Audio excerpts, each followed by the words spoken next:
Well, NBA Finals, we are here. Denver is not in that game, but the Nuggets, they have their own things to worry about. What are some trade targets that are on the board for the Denver Nuggets this offseason? How can the Denver Nuggets add any free agents? Man, the cupboards look a little bare. There's not a lot of assets to throw around, but are there some valued players that can make a difference on this roster? And PJ Washington, Ryan Blackburn apparently is cooking up something in the kitchen. We'll see what that conversation will be about. Also, we will be giving our OKC Indiana NBA Finals prediction. Swipa, Ryan, Locked On Nuggets.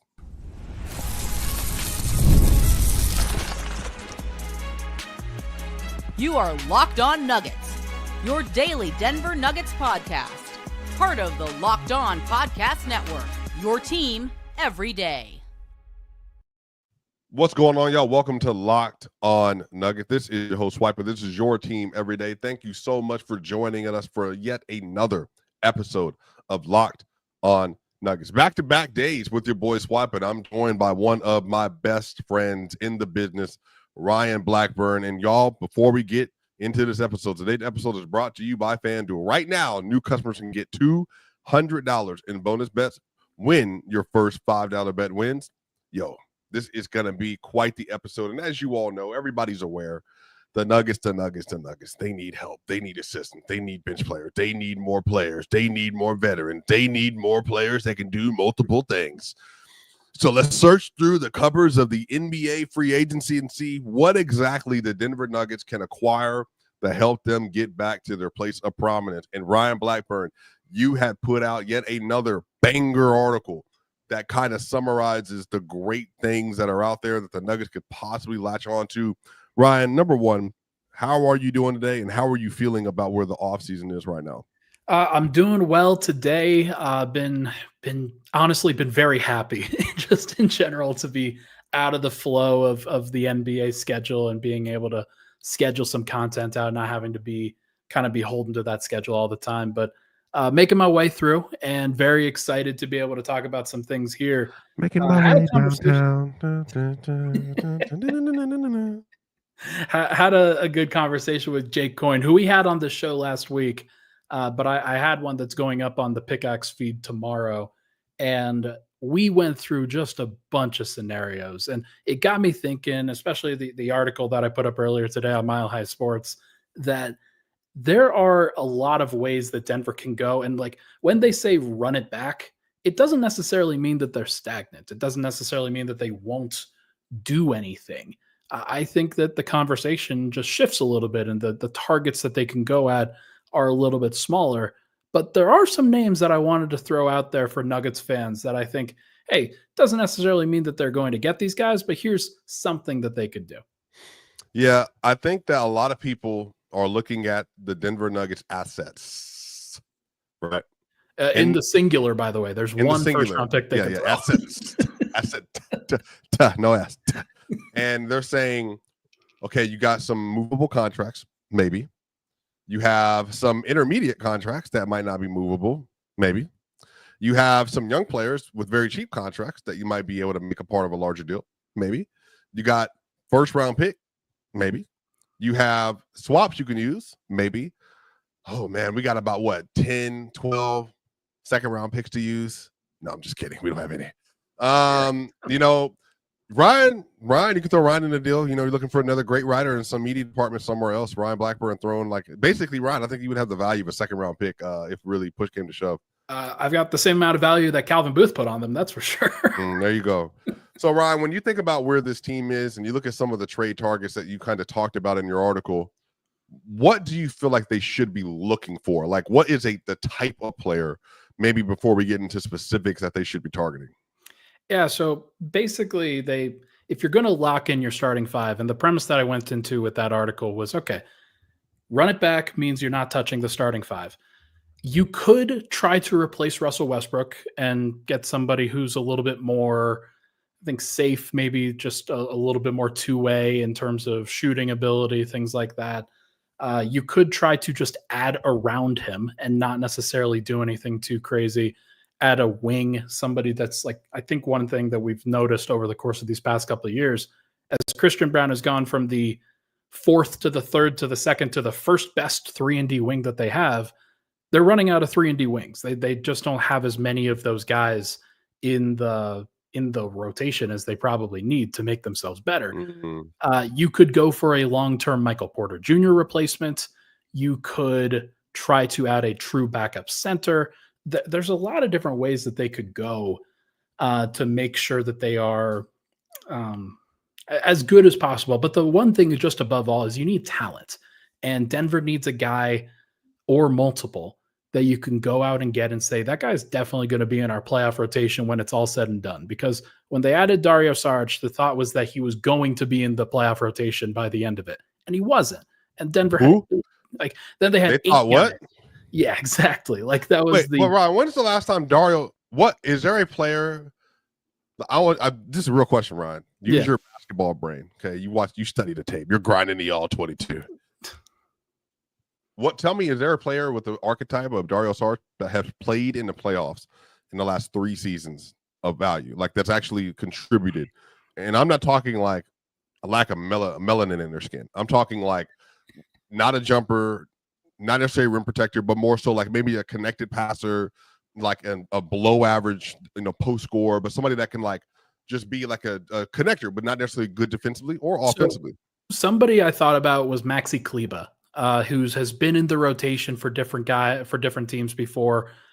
He was a factor for the Dallas Mavericks before he got hurt on the way to their title run. And one of the guys that was able to, like, he's a little bit better in terms and like a little bit different, obviously more forward than big. But he was playing small ball 5 for them and was capable of doing that. So that's like, there is, I think, a world where that could have happened. But like, obviously Dario was more of a regular season addition with the intention of not having to play Jokic as much, and then it didn't work out. But we don't have to rehash that. I think we are very firmly on the Swipa knew that this was a horrible idea. Well, no, I think it's more like, I think in targeting, because, I actually wish I could technically, I want to almost pull up your article just for people to be able to see like some of the stuff that you talked about in it. Because I think even in the option A segment, the players you're listing, they all have like specific things they would add to make the Nuggets overall better. And I think you're looking at it really from like a playoff adjustment, like lineup versatility standpoint. And I think these are all, most of them at least, I think are really good names that fit that. We could go through it. Let's rather than do trades, let's focus on the free agents. So the big names that I had on this list, Bruce Brown, of course, is at the top of it. I think if Nuggets fans got back Bruce Brown, they'd be very happy. I'm not sure. There's been a debate like of how good he would fit next to, how well he would fit next to Russell Westbrook.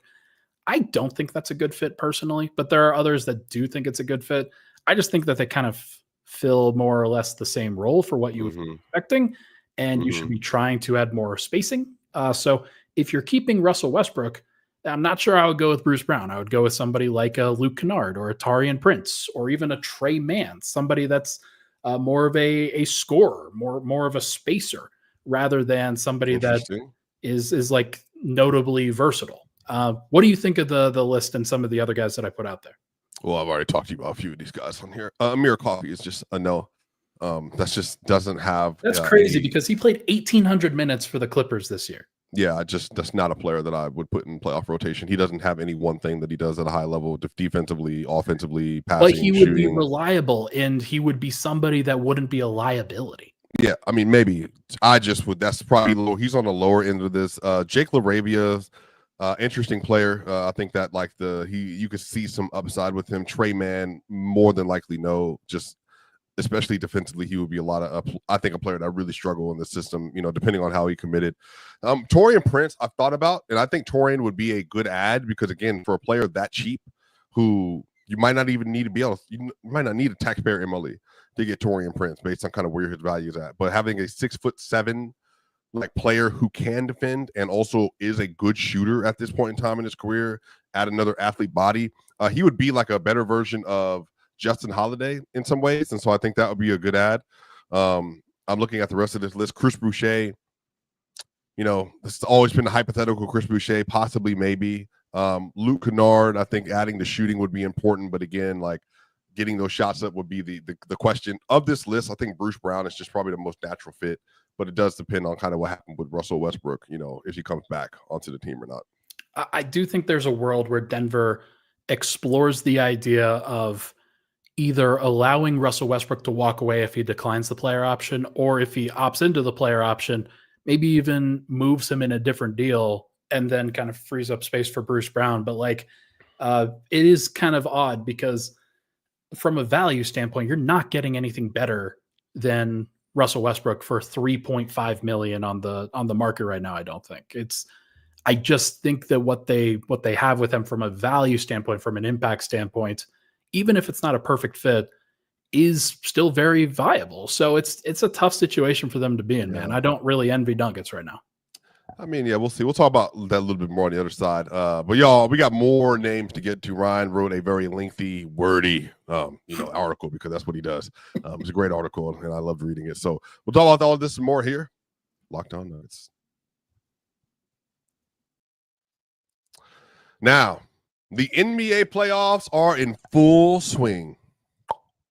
And every night delivers highlight-worthy performances, major momentum shifts, and can't-miss moments. Whether it's a game-winning shot, AG for 3, or a breakout player, Aaron Nesmith, there's never been a better time to get in on the action. Now, FanDuel makes it easy to stay in the game before tip-off and live with player props, performance trends, same-game parlays. Fans have more ways than ever to play smart and win big. Now, look, the NBA Finals are getting ready to start up, and while OKC should be the prohibited favorite, don't sleep. Those Pacers, Nesmith, Halliburton, Nembhard, Pascal, TJ McConnell, Miles Turner, Obi Toppin, Benny Mathurin, Ben Shepherd, Thomas Bryant, Tony Bradley. They got a bunch of players that can do a bunch of things, and it's going to be in a great matchup. So y'all make sure you're tapping into the finals. That way you can use FanDuel to the best of your ability. New to FanDuel, it's the perfect time to sign up. Head to FanDuel.com and place your first $5 bet. If it wins, you'll get $200 in bonus bets. Make every moment more with FanDuel, a special sports betting partner of the NBA. We'll be right back for more here. Locked On Nuggets. We are back here with segment 2 of Locked On Nuggets with your host Swipa and Ryan. Y'all make sure if you're listening to this and you're listening to the smooth voice of Swipa and Ryan Blackburn on K10S05, make sure you give us a 5-star review. That way more and more people can listen to the great music here at Locked On Nuggets. Also, if you're watching this on the YouTube side, give us a like, share, and subscribe. 1-5. We're looking for 15,000 subscribers, and I believe we can get there by the end of 2025. Who doesn't like big round numbers? 2025, 15,000. Let's do it. Y'all, so Ryan Blackburn, while I do agree that Russell Westbrook would be a good value add, I do wonder the fit, how that would work if they do bring Bruce Brown. And let me ask you this question. Put your stamp on what you're saying, Ryan. Okay. If the Nuggets have the opportunity to sign Bruce Brown. There's a Chris Brown concert happening soon. If there's an opportunity to sign Bruce Brown, would you be willing to add Bruce Brown to the roster, even if that means letting go of Russell Westbrook? If you had to choose one or the other to add to the roster, what direction would you go in? Could I use Russell Westbrook in a subsequent trade? Who would trade for Russell Westbrook? I've got an eye on a couple of different teams. One of them is the Sacramento Kings, who have been very adamant about the need for a point guard. And I'm thinking, could you do something like Russell Westbrook, Zeke Naji for Jonas Valanciunas and just go get your backup center that way? To add more money to their ledger for the next 3 years? For Sacramento? Yeah. Because I think Valley's he has one more year in his deal. Could you add in a 2032 first-round pick swap? No. Swap, not a pick. No. For Val? No. Okay. No. Not me. Okay. I'm saying me. Not me, at least. No. Val, I know you're not a big fan, but this is solidifying Denver's backup center. it's a really good opportunity to give Jokic some time off at various points. He would be a guy that I think would fit pretty well with a variety of things. I think that there's like, I don't like the idea of letting Russ walk, and like it's his choice. It's his player option. So like that's his thing. Like, and he has earned, frankly, folks, like he has earned more than the 3.5 million player option. But like, I'm listening to what David Adelman is saying about being more of an execution team, about playing slower, things like that. And I don't know if that really lines up with what Russell Westbrook's strengths are. So I wouldn't be surprised if they decided to go a different direction, even if it's not great from a value perspective. Do you feel like Bruce Brown, you put him back at the backup point guard position, right? I would have another combo guard next to him, somebody that could handle the ball a little bit. And so they could kind of, it could be Julian Strawther. It could be your guy, Ayo Dosunmu. Right. I'm trying to live in reality, and then you're bringing it right back to fantasy land. Obviously, if the universe was fair, all right, and the world was right as it should be, let's say like take poverty out and all that other stuff. Right underneath that will be Ayo Dosunmu, who plays for the Denver Nuggets. Okay. But like, we're probably not going to be in that world. So I'm trying to be realistic per Matt Moore. Okay. Some of this is like, I do think that Bruce and Julian, that would be good enough for me in terms of backup ball handling. But again, to your point, I do think they need to continue to add another wing, ideally, that could do that. But I don't know who is out there. But I do know someone who has an idea of who might be out there per looking at his minimum free agent that you would add to the roster. And so if you look at this minimum list that you put out in your article, you probably don't even remember it because you just I've been cranking out the content, man. Right. So you have Larry Nance Jr., Jayshawn Tate, Alec Burks, Monte Morris. I'm not even going to bring up those two because you stole that from me. And then Mamu. You got Mamu in here. And then actually, I'm going to say his name, Sandro Mamukelashvili. Pretty close. Sandro Mamukelashvili. Kelashvili, that's right. Mamukelashvili. There you go. So that is your list. Of those players, if you had your choice to add to this roster, who would it be? I mean, I'm probably taking the two guys, or one of the two guys that you had thrown out there, because like, you want athletes in some way, but I think that there's a couple of different names that you could also throw. Like Larry Nance Jr., I think would be really good as a, like, that is your barometer. That's your benchmark for Deron Holmes to clear if he's going to play center for you. And if he can't clear Larry Nance Jr. by the end of it, then he probably doesn't deserve to play. If he's not super healthy and like doesn't necessarily make it to the end of the year, Larry Nance Jr. can play in the playoffs as a 6 to 8 minutes that Jokic doesn't play kind of situation. So I think that there's like, that would be a good fit. And like, there's a lot of those kinds of names that I'm targeting for a minimum perspective. But if you're looking for the guys that could boom, I would say Keon Johnson and Zaire Williams are your two candidates. It's going to be so funny that of all the names that I put out there in the last 4 years, that Denver is going to be like, all right, we're going to have a year we get it right. We're going to skip a year, skip another year. And then all of a sudden, both Keon and Zaire are on the roster next year. Now, I will say this. If they did add two players like that are young and bring them into the team, do you feel like that would kind of raise their ceiling for what they could be? No, because like it's very possible that those guys just don't work out, that they shoot 28% from three on the season and you're not necessarily getting the kind of value that you're hoping for. But would it raise it a little bit? Yeah, it certainly wouldn't raise the floor. Like, I don't think those guys are floor raisers in any way. They might not be good. So that's I think the important factor here.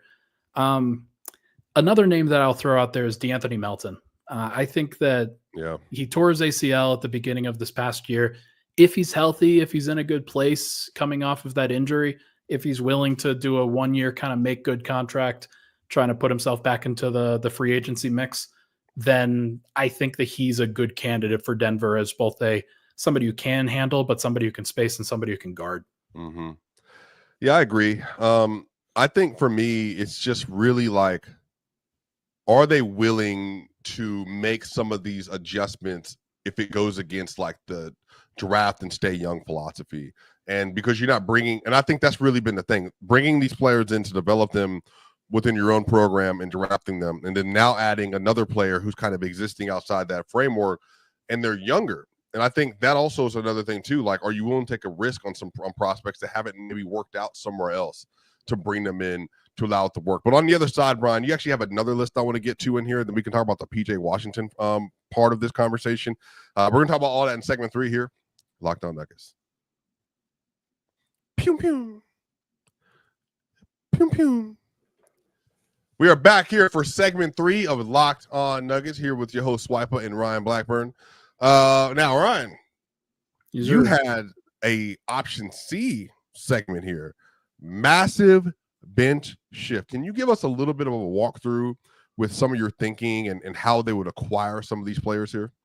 Yeah, so basically with this massive bench shift, the most important thing is that Denver should be trying to get more talented. If they're not going to touch their starting 5, then you have to find a 6th man that you really believe in that could fit in a lot of different lineups.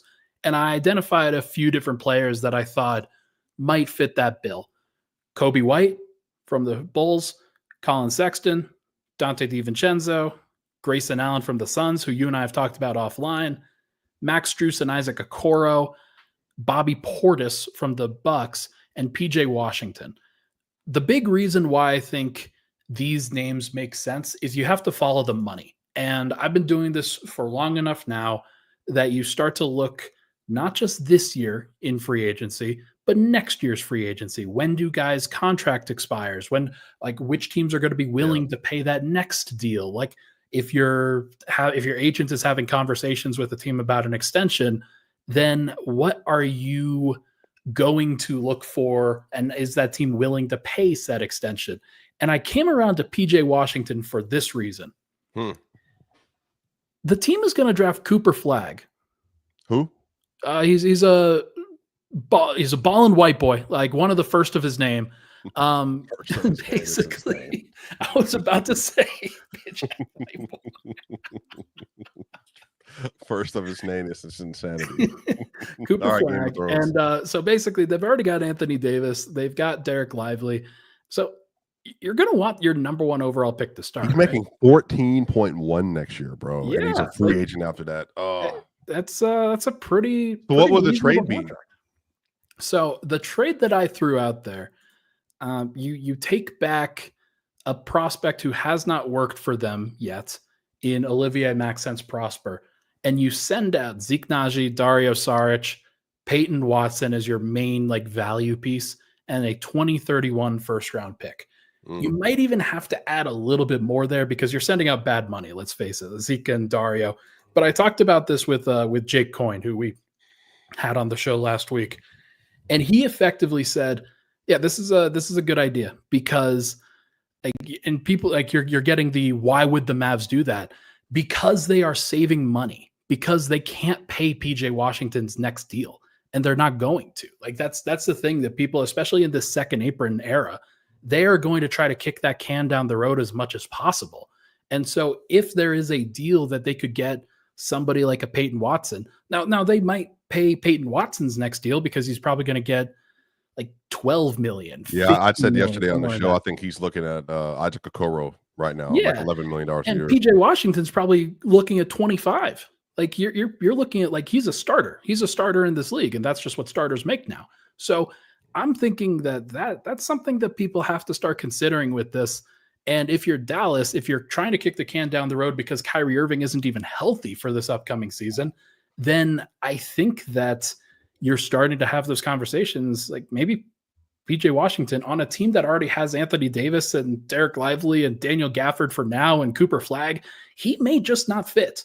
And that's a very reasonable take. Yeah, this is going to be interesting because PJ obviously would change this team, having that option off your bench or as a starter in some instances. He might be the takeover option for Michael Porter at some points. Not this year, more than likely. Yeah. But yeah, for sure. Man, like Dante DiVincenzo, again, some of this, the money. For the money, if you could get between Null or DiVincenzo, relative to the money they're going to make, which one would you take?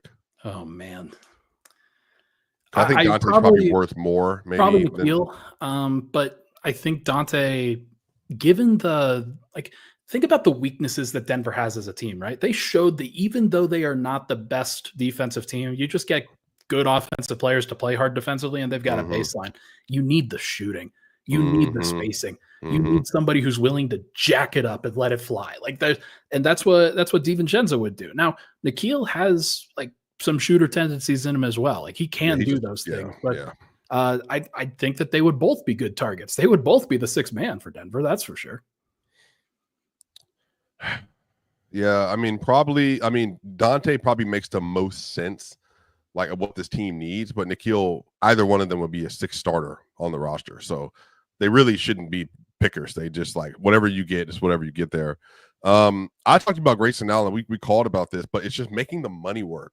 He makes about 17 and a half, I think it's what he makes. Yeah, so I just threw him into a Kevin Durant deal when I was talking to Jake, and we made the money work that way. Okay, I got you. What was the Kevin Durant? You want to hear this masterpiece? Yeah. Denver gets Kevin Durant, Grayson Allen, Royce O'Neal, and Vasily Micic. Phoenix gets Jamal Murray, Michael Porter, Peyton Watson, a 2031 first, and swaps in 2030 and 2032. So what's the Nuggets team at that point? You've got Grayson Allen starting at point guard. You've got Christian Brown, Kevin Durant, Aaron Gordon, Nikola Jokic. You've got Micic, Royce O'Neal, Julian Strawther, Deron Holmes, and then you add some sort of center. So Julian Strawther is the point guard of the future. I got you. The Grayson is a horrible point guard. Or you try to figure out another point guard situation after that. But it would be wild, that's for sure. Be a very interesting thing to walk into for next season. Let me ask you this, because obviously there was a lot of talks about, and I'm kind of at this point too.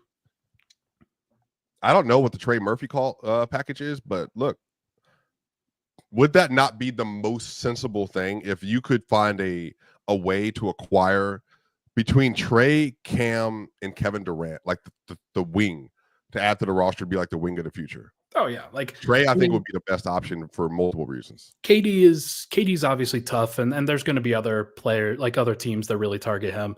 But if there was an ideal trade for Denver to make this year, it would be turning Michael Porter and the 2031 first rounder into Trey Murphy or Cam Johnson, and just getting a cheaper option there. And one of the byproducts of that is it opens up the non-taxpayer mid-level if you send out enough money, and you could actually create some more flexibility for yourself and add somebody that's even better on the free agency market than we were able to talk about.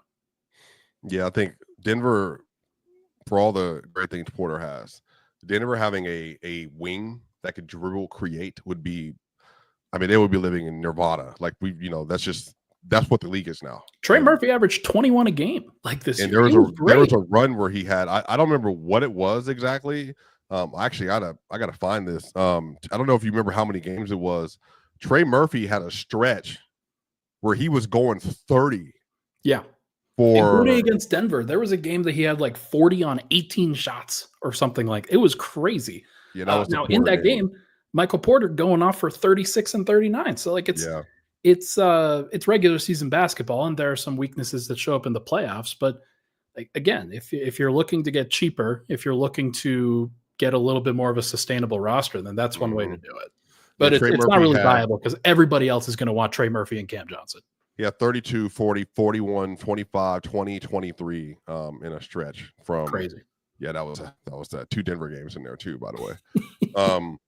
But yeah, man, I definitely think that's the route. And again, Ryan, I guess for me, I'm really curious to see how the front office, which is Josh Kroenke right now and David Adelman, because there's no GM, how they decide to handle this summer. And I do think, to your point, that when you're watching the playoffs, we're going to do our picks here. The Thunder have SGA, Caruso, Dort, J-Dub, Chet, Cason Wallace, and then Isaiah Joe and Wiggins. They have a bunch of ball handler dribblers. And then you look at Pacers. Pacers got Hallie, Neesmith, Nimhard, TJ McConnell. And then they got Benny coming off the bench as well, even Ben Shepherd, a bunch of dribblers. I think the Nuggets, they have Jamal Murray, Aaron Gordon, Julian Strawther. Not even like, because Julian can't get to the rim, man. He gets to the floater zone and then chucks that thing up and like doesn't really finish in the like. I brought up AO. I just want to make sure. I want to make that clear. So I think that's just got to be a part of the plan going forward. And also, Ryan, what are your NBA Finals prediction? Who wins Finals MVP? What are the games of the Finals? Yeah, I'm gonna cop out and say Thunder in 5. I just think it's the most likely pick because I don't think the Thunder are going to be able to hold down the Pacers for 4 straight games. Yeah, and they're once this thing goes back to Indiana, like I think they go up 2-0. OKC does, and then Indiana gets one of Game 3 or Game 4, and then they don't get the other, and it's a gentleman's sweep because OKC finishes up in 5. But like their defense is just so relentless, man, and I really do think that Halliburton's going to have a lot more trouble in this particular round than he's had in previous rounds because this team just has more relentless, physical, athletic defenders than any of the teams that they faced before. Yeah, I mean, I have OKC and I'm leaning. It's 5 leaning 4. Yeah, like it's like, you know what I mean. But that's and everybody knows I've been pretty high on Indy. But yeah, I just think like from a matchup standpoint. But here's the thing: the Pacers can score. Yeah, they can score at a very high level, and they can guard as well.